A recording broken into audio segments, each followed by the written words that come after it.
ये 2025 के लिए है, 2025 के लिए रखा गया है, जो सबसे इम्पोर्टेंट होता है, यानी कि महत्वपूर्ण क्वेश्चन है, महत्वपूर्ण 2025 जो पेपर आने वाला है तुम्हारा 24 फरवरी से स्टार्ट है। ठीक है, 24 फरवरी फरवरी से स्टार्ट है जो क्वेश्चन रखा गया है। तो इसके लिए एसएसटी का जो क्वेश्चन लेकर के आया गया है, यानी एसएसटी का मतलब होता है कि सामाजिक विज्ञान, सामाजिक सामाजिक विज्ञान के क्वेश्चन है, जो सामाजिक विज्ञान के 2025 के एकदम इसमें से 100%, 99% तुमसे क्वेश्चन एकदम मिलते जुलते आएंगे। 99% जो क्वेश्चन है एकदम इसी प्रश्नों में से पूछे जाएंगे, जो एसएसटी के जो क्वेश्चन पूछे जाएंगे। देखते हैं एसएसटी के क्वेश्चन के लिए।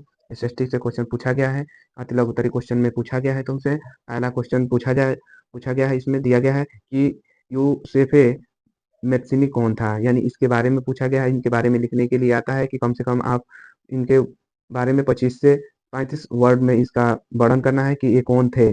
ठीक है, दूसरा क्वेश्चन ये देखा जाए तो दूसरा क्वेश्चन में पूछा जा सकता है तुमसे कि इटली जर्मनी एकीकरण में ऑस्ट्रिया का जो भूमिका थी क्या थी, ये भूमिका पूछी जाएगी तुमसे कि ऑस्ट्रिया जो देश था उसका भूमिका क्या था इटली और जर्मनी के एकीकरण में। तीसरा ऑप्शन दिया हुआ है क्वेश्चन कि जर्मनी एकीकरण की बाधाएं क्या थी, बाधाएं के बारे में पूछा गया है। चौथा पूछा गया है कि रूसी क्रांति के किन्हीं दो कारणों का वर्णन कीजिए, वर्णन करने के लिए आया है कि कारण का वर्णन कीजिए रूसी क्रांति के लिए।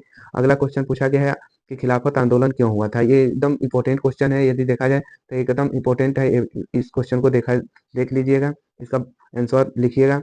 अगला क्वेश्चन है कि दांडी यात्रा का उद्देश्य क्या था, यानी कि महात्मा गांधी जी द्वारा जो चलाया गया था यह क्यों महत्वपूर्ण था, इसके लिए पूछा गया है कि उद्देश्य क्या था। अगला क्वेश्चन औद्योगिकरण से आप क्या समझते हैं, यानी औद्योगिकरण के बारे में पूछा गया है कि इसके बारे में आप क्या समझते हैं।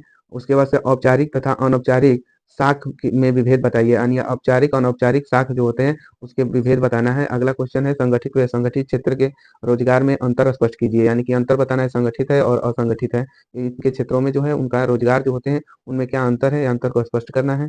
अगला क्वेश्चन है कि वनों का वर्गीकरण प्रस्तुत कीजिए, वन संरक्षण के उपाय बताइए, यानी कि वन संरक्षण के वर्गीकरण बताना है, प्रस्तुत करना है, और वन संरक्षण का उपाय बताना है कि हम वनों को कैसे कौन कौन से उपाय से बचा सकते हैं। अगला क्वेश्चन है कि लैंगिक असमानता से आप क्या समझते हैं, लैंगिक असमानता जो पूछा गया है ये क्वेश्चन हर साल पूछा गया है, तो इससे जरूर क्वेश्चन को आप देख लीजिएगा। अगला क्वेश्चन है कि गांधी जी द्वारा चलाए गए 3 आंदोलन पर प्रकाश डालिए, यानी गांधी जी द्वारा जो 3 या 4 जो आंदोलन चलाए गए थे उन आंदोलनों के बारे में आपको प्रकाश डालना है। अगला क्वेश्चन है कि विदेशी व्यापार से आप क्या समझते हैं, यानी विदेशी व्यापार पूछा गया है, विदेशी व्यापार से आप क्या समझते हैं, या यही क्वेश्चन पूछा जा सकता है आपसे कि विश्व व्यापार से आप क्या समझते हैं, तो इन दोनों का आंसर एक ही होगा। अगला क्वेश्चन है कि औद्योगिक प्रदूषण के नियंत्रण के उपाय बताइए, यानी औद्योगिक जो प्रदूषण होते हैं, जो कारखानों द्वारा प्रदूषण होते हैं, उनके नियंत्रण के क्या उपाय है, उन उपायों को समझाना है। आगे क्वेश्चन दिया गया है कि राजनीतिक दलों से आप क्या समझते हैं, जो राजनीतिक दल है वो उससे आप क्या समझ रहे हैं, तो ये बताना है। आगे क्वेश्चन पूछा गया है कि आर्थिक महामंदी के 2 प्रमुख कारणों का वर्णन कीजिए या उल्लेख कीजिए, यानी आर्थिक महामंदी महामंदी के बारे में जरूर क्वेश्चन पूछे जाएंगे कि महामंदी महामंदी से आप क्या समझते हैं, या आर्थिक महामंदी के प्रमुख कारणों का वर्णन कीजिए या उल्लेख कीजिए।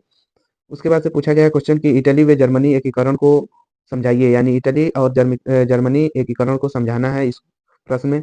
उसके बाद से पूछा गया है कि भूमंडलीकरण को संक्षिप्त में समझाइए, यानी भूमंडलीकरण जो है उसको संक्षिप्त में क्या करना है, समझाना है। उसके बाद से रखा गया क्वेश्चन कि भू संरक्षण के कोई 5 उपाय बताइए, यानी भू संरक्षण जो है उसके कोई 5 उपाय बताना है आपको।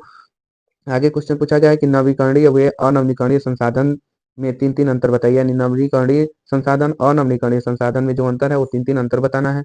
लास्ट क्वेश्चन है कि लोकतंत्र क्या है, इसकी विशेषता क्या है, ये बताना है आपको, वर्णन करना है। तो 2025 में एकदम जो इम्पोर्टेंट क्वेश्चन कहा जाए तो इम्पोर्टेंट क्वेश्चन है ये 2025 की परीक्षा में। इसमें से 99% आशा है कि आपसे ये प्रश्न पूछे जाएंगे। तो आप जो है हमारे आईडी यानी कि जो यूट्यूब है, यूट्यूब आईडी को सब्सक्राइब करें और शेयर से ज़्यादा शेयर करें, लाइक करें।